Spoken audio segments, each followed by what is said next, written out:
Deməli, sifət və zərfdə birinci başlayaq sifətin nə olduğundan. Əlbəttə biz bilirik ki, sifət Azərbaycan dilində məlum olduğu kimi ismin qarşısında işlənir.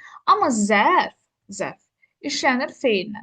Məsələn, gəl bir dənə nümunə yazaq. Məsələn, yazıram fast car. Sürətli maşın. Bu əlbəttə ki, sifətdir, çünki isimlə işlənir. Amma mən desəm ki, I drive a car. Mən maşını sürürəm sürətli. Bu artıq olacaq zərf. Çünki necə sürürəm? Sürətli sürürəm. Deməli, artıq bu olacaq zərf. Yəni, sifətlə zərf arasında fərq budur. Bir də bəzən ola bilir ki, ə, əksər hallarda, məsələn, quick chat deməkdir, sifətdir. Biz bunu zərf versiyasını yaradanda ly şəkilçisindən istifadə edirik, quickly. Bu, bütün sifətlərə və ya zərflərə aid deyil, amma əksəriyyətinə aiddir. Sadə düzəltmə mürəkkəb sifətlər var. Sadə sifətlər əlbəttə digər nitq hissələrində olduğu kimi bir kökdən ibarətdir. Məsələn, cold. Düzəltmə sifətlər kök və şəkilçidən ibarətdir. Məsələn, comfortable. Burada able şəkilçidir. Və ya mürəkkəblər isə iki və ya daha artıq sözün birləşməsindən yaranır. Məsələn, good looking.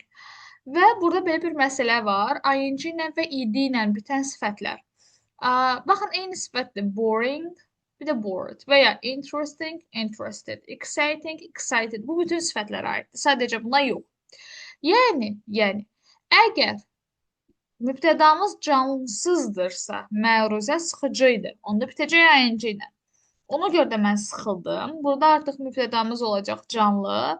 İstifadə eləyəcəyi id ilə bitən sifətdən. Deməli, əgər mübtədamız canlıdırsa, id ilə bitən sifətdən istifadə edirik. Cansızdırsa, ing ilə bitən sifətdən istifadə edirik. Məsələn, the film is exciting. I am excited. Və bu şəkildə. Sifətin gəlir dərəcələrə xüsusi diqqətlə qulaq asmanız lazımdır. Çünki sifətin dərəcələri ilə zərfin dərəcələri, onların göstəriciləri tamamilə eynidir. Adi dərəcədə ümumiyyətlə sifətin 3 dərəcəsi var. Adi, müqayisə üstünlük, pozitiv, comparative və superlative degree. Deməli, adi dərəcədə sifətlər baxın gördüyünüz kimidir. Nice, pretty, difficult, heç bir əlavə yoxdur. Amma müqayisə dərəcəsində, yəni comparative degree-də sifət necə olmalıdır? Əgər tək hecalı sifətdirsə, er şəkilçisi istifadə edirik. Əgər iki hecalıdır və bu gördüyünüz y, e, er, o, w, l, e kimi birləşmələrlə bitirsəm, bu zaman yenə də er şəkilçisindən istifadə edirik. Amma bu birləşmələrlə bitmir. Sadəcə iki və ya daha artıq hecalı sifətdir. Bu zaman biz mordan istifadə edəcəyik. Tək hecalılarda və bu birləşmələrlə bitən iki hecalarda er, çox hecalılarda isə mordan istifadə olunur müqayisə dərəcəsində daha gözəl, daha çətin. Və gəldik sifətin üstünlük dərəcəsinə. Sifətin üstünlük dərəcəsində vazgeçilməz olan bir nüans z artıqlıdır. Deməli, gənclər, biz bilməliyik ki, tək hecalı sifətdirsə və ya az öncə sadaladığımız hərf birləşmələri ilə bitən sözlərdirsə iki hecalı, bu zaman istifadə edirik s şəkilçisindən. Biggest, məsələn, prettiest. Əgər sifət iki və ya daha artıq hecadan ibarətsə, üstünlük dərəcəsində the mostdan istifadə edirik. Bir dənə haşiyə çıxıram, xatırlatma eləyirəm. Biz mostdan sonra birbaşa isim görəndə z-siz istifadə edirdik. Most people, çünki oradakı mənası əksər demək idi. Amma burada the most difficult problem. Burada artıq birbaşa sifət gəldiyinə görə z ilə istifadə etməliyik. Bu gördüyünüz 5 sifət isə iki cür dərəcəyə gələ bilir. Məsələn, clever. İstəyirsiniz cleverer deyin, yəni er artırın. İstəyirsiniz more clever deyin, more artırın. Eyni şəkildə üstünlük dərəcəsinə də aiddir. Amma nə olmaz? More cleverer. Belə şey ola bilməz. Çünki bir sifət söhbət təkcə clever'a aid deyil. Bunu bilsəniz, testlər çox rahat gedəcək.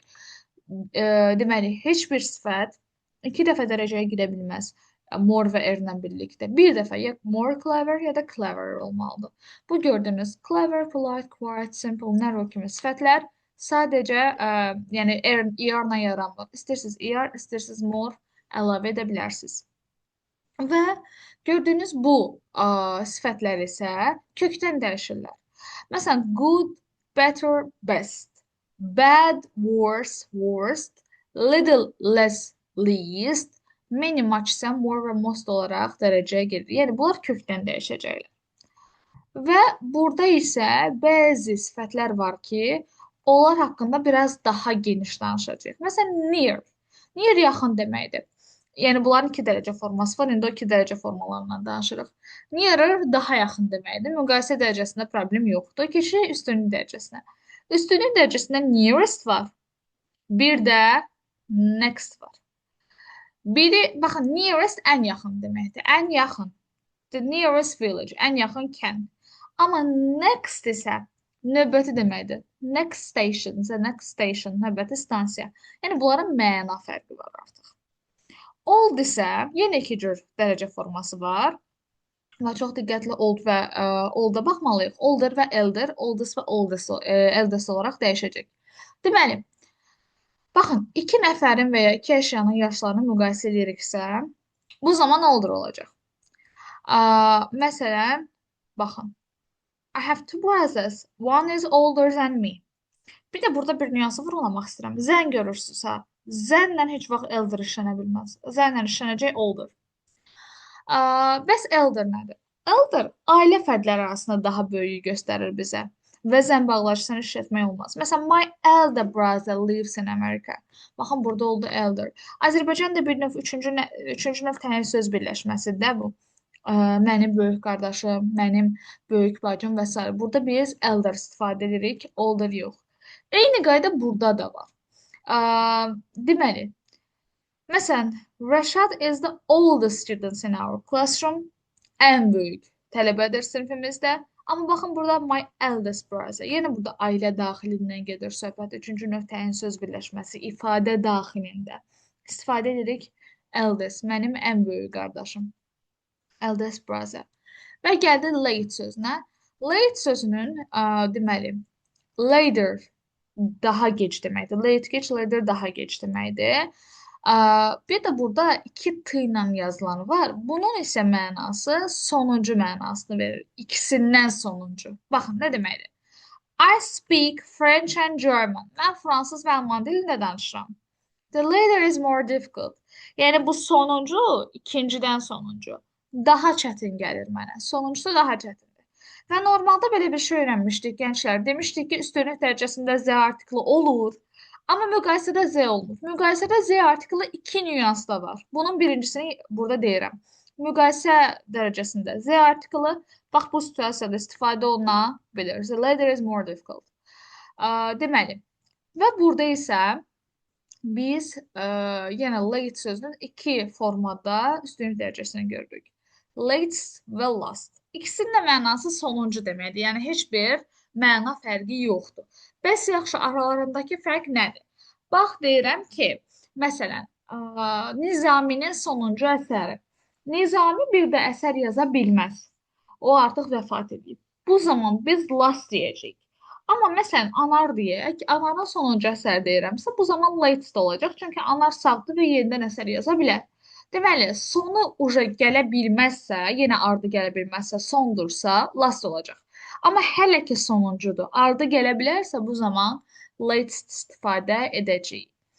Və növbəti və sonuncu 2 dərəcə forması olan sifətimiz fardır. Far müqayisədə, daha doğrusu üstünlükdə fazəs və furthest olaraq dəyişir. Ən uzaq deməkdir. Bu ikisi arasında heç bir fərq yoxdur. İstir A ilə, istir U ilə yazılan arasında. Amma burada müqayisə dərəcəsində biz farı iki formada görürük. Yəni fazə and further. Deməli, bunun mənası daha uzaq deməkdir. Həmçinin bunun da mənası daha uzaq deməkdir. Amma U ilə yazılan başqa bir mənası da var. Əlavə, sonrakı mənası da var. Bunu niyə vurğuluyorum? Dimin toplusunda belə bir test var. Deməli, baxın, nöqtələrdən sonra information sözü gəlibdir. Əlbəttə, mən A ilə olanı yaza bilmərəm. Çünki A ilə yazılanın mənası daha uzaq deməkdir axı. Daha uzaq informasiya deyə bilmərəm ki. Deməli, əlavə informasiya deyəcəm. Further information. Deməli, U ilə yazılanın əlavə, sonraki başqa mənası da var. Further. Əlavə və sonraki. Və gəldik ən mühüm hissəyə. Bu gördüyünüz hissə bizim üçün vacibdir. Çünki biz xüsusilə bu üç deməli cədvəli deyirəm. Bunlar sifətdə də, zərfdə də eynidir. Yəni dərəcə göstəriciləri. Adi dərəcənin göstəriciləri nədir? As, not as, so as, to, very. quite, so, such, rather, enough. Bunlar adi dərəcə göstəricidir. Sən bunları gördünsə adi dərəcə yazmalısan. Sonra than, much, a lot, far, a bit, a little, slightly, some, any, no. Bunlar müqayisə dərəcəsinin göstəriciləridir. Və burada day by day ifadəsi və müəyyən feillər var. Məsələn, deyirəm ki, qiymətlər tutaq ki, günü-gündən qalxır. The prices are, tutaq ki, getting higher day by day. Amma fikir verirsiniz higher dedim. Deməli, bunlar bizim üçün istifadə olunacaq müqayisə dərəcəsində. Və üstünlük dərəcəsinin göstəriciləri hansılardır? Üstünlük dərəcəsinin göstəriciləri one of, among, of all, in the world, in my life, in the classroom və s. Həmçinin indiki bitmiş zaman, present perfect, have ever, I have ever seen. She is the most beautiful girl I have ever seen. O indiyə qədər mənim gördüyüm ən gözəl qızdır. The most beautiful girl. Baxın, I have ever seen-ə görə biz yazdıq üstünlük dərəcəsi. Və burada müəyyən qeydlər var. Onlarla tanış eləmək istəyirəm sizi. Deməli, biz ümumiyyətlə test işləyəndə bu proqramdan çox istifadə eləməliyik gənclər. Siz bunu bilsəniz, testin çox hissəsini doğru yazacaqsınız. Sifətin üstünlük dərəcəsində onsuz da bilirsiniz ki, Z artiklı olacaq. Bir də adi və müqayisə dərəcəsində necə? Bax, book sayıla bilən tək isimdir. Buna article bölməsində də dəfələrlə demişik. Əgər bir isim sayılır və təkdədirsə, qarşısında hökmən article olmalıdır. Bax, məsələn, variantda bir var, an interesting. Bir də var, buradan n-i çıxıram, more interesting. Okey, dərəcə olaraq ikisi də doğrudur, amma book sayıla bilən isimdə axı qarşısı boş qala bilməz, təkdədir. Onda deməli article hansında varsa onu götürəcəksiniz. Sayıla bilən tək ismin qarşısı boş qala bilməz, article olanı götürəcəyik. Və bu qeyd dimin toplusunda da həmçinin bu testlərlə biz görürük. Biz dedik ki, üstünlük dərəcəsindən işlədirik Z. Amma iki hal var ki, biz müqayisə dərəcəsində də Z artiklı işlədirik. Birini az öncə dedim, later olan hissədə. Bir də Z ilə işlənən bir cümləmiz var. Baxın, fikir verirsiniz, cümlənin biraz quruluşu qəribədir. The younger you are. Normalda xəbər burada olmalıydı, axı you are younger. Baxın, dəyişib. The younger you are, the easier to learn. Baxın, cümlə quruluşu fərqlidir. Z ilə olan cümlələrdə biz deməli, müqayisə dərəcəsi istifadə etməliyik. Baxmayaraq ki, Z artiklı var. Mənası isə nə qədər, bir o qədər deməkdir. Nə qədər ki, gəncsən, öyrənmək bir o qədər asandır. The younger you are, the easier to learn.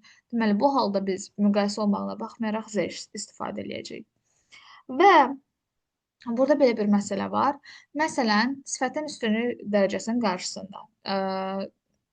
Əgər biz yəli əvəzliyi görürüksə, işarə əvəzliyi görürüksə, ismin yəli halını görürüksə, Z artiklı düşür. Məsələn, my the best friend deyə bilmərəm ki, my best friend olacaq. Çünki yəli əvəzliyi gəldi. Ya da John's most interesting book. Burada da yəli hallı isim gəldi. Və növbəti qeydimiz and bağlayıcısının hər iki tərəfində sifət eyni olmalıdır, eyni dərəcədə olmalıdır. Bəzən tələbələr çaşırlar, bir də onu qeyd edelim. The most, məsələn, interesting.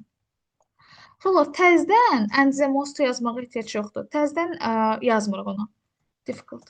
Yəni most-u bir dəfə istifadə eləmək yetərlidir. The most interesting and difficult. Baxın, hər iki tərəf eyni dərəcədir. Yəni çalışmayın ki, burada üstünlüdür, burada adi dərəcədir. Yox. The most bir dəfə istifadə olunanda hər ikisinə aid ola bilir. Deməli, biz sifətlə bağlı bütün hər şeyi danışdıq. İndi gəldik zərfə. Eyni şəkildə zərfə az öncə dedim ki, feylə aid olur Azərbaycan dilindəki kimi və quruluşuna görə yenə sadə düzəltmə mürəkkəb olur. Sadələr bir kökdən ibarət olacaq, məsələn, fast. Düzəltmələr ly ilə düzələ bilər, məsələn, bayaq dedik quickly. Mürəkkəblər isə iki sözün birləşməsindən yaranır, downstairs. Tərkibi zərflər isə baxın ayrı-ayrı yazılır. At once, forever və s.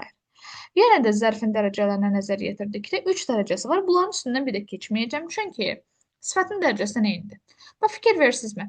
Bayaq da biz müqayisə dərəcəsində er dedik, more dedik, həmçinin burada da est və ya mostdan istifadə elədik. Aradakı yeganə fərq nədir? Sırf fərqlərdən danışacağım zərfi izah eləyəndə. Yeganə fərq Z artiklının olmamağıdır. Biz zərfin üstünlük dərəcəsində Z artiklı istifadə edə bilmirik. Səbəbi də odur ki, article isimdən işlənən bir deməli, nitq hissəsidir, amma zərf isə ismdən işləmir. Ona görə biz burada artikl görə bilmirik. Biz az öncə də fikir verirsinizsə gənclər görmüşdük ki, orada kökdən dəyişənləri. Baxın, much, little, far, bunlar zaten eyni idi də, orada da var idi. Amma burada fərqli olan nədir? Biz orada good görmüşdük. Burada good'un zərf forması well'dır. Amma dərəcəyə eyni gedir. Baxın, better, best. Və ya orada bad idi, burada ly artırılıb. Badly, worse, worst şəklində kökdən dəyişir. Bunları yenə bir-bir saymağa ehtiyac yoxdur. Səbəb isə az öncə sizə göstərdiyim cədvəldəki ilə zərrə qədər fərq yoxdur. Fikir verirsinizsə, dərəcə göstəriciləri tamamilə eynidir. Orada nə saymışamsa, burada da eyni dərəcə göstəriciləri var. Sifət və zərfin, yəni dərəcə göstəriciləri eynidir. Gəldik bu dərsin ən önəmli hissəsinə, yəni sifət və zərf arasındakı fərqlərə, onların işlənmə dairələrinə. İndi bundan sonraki isə bizim üçün qat-qat daha vacibdir. Biz elə bilirik ki, məsələn, ly zərf yaradır, ly ilə olan bütün sözlər zərfdir. Xeyr, bəzi sözlər var ki, ly ilə olsalar da sifətdirlər, yəni zərf deyil. Bunlar hansılardır? Lovely, lively, silly, elderly, friendly, cowardly, manly, ugly, lonely. Bax, bu ly ilə olanlar sadəcə sifətdirlər, yəni zərf deyillər. Və forma etibarilə sifətlə eyni olan zərflər. Yəni, bu deməkdir ki, məsələn, hard həm sifətli, həm də zərf. Ya da weakly həm sifətli, həm də zərf. Bunu necə biləcəm? Gəlin, bir dənə situasiya quraq, gənclər. Məsələn, yazıram. I buy a daily newspaper. Bir də yazaq. I buy a newspaper daily. Baxın, burada a daily newspaper, gündəlik qəzet alıram, gündəlik. Burada daily aiddir, newspaper, deməli olacaq sifət. Amma desəm ki, I buy a newspaper daily, mən qəzeti gündəlik alıram, burada artıq olacaq zərf. Yəni, burada artıq ismə aid deyil. Deməli, bax, bu gördükləriniz fast, hard, early, late, high, low, long, near, far, much, little enough, pretty straight, daily, weekly, yearly, monthly. Bunlar həm sifət, həm də zərfdir. Biz onları sadəcə cümlə daxilində görə bilərik. Bir də ly artıranda mənası dəyişənlər var. Bunlar nələrdir? Məsələn, hard canla başla deməkdir. Tutaq ki, çox canla başla.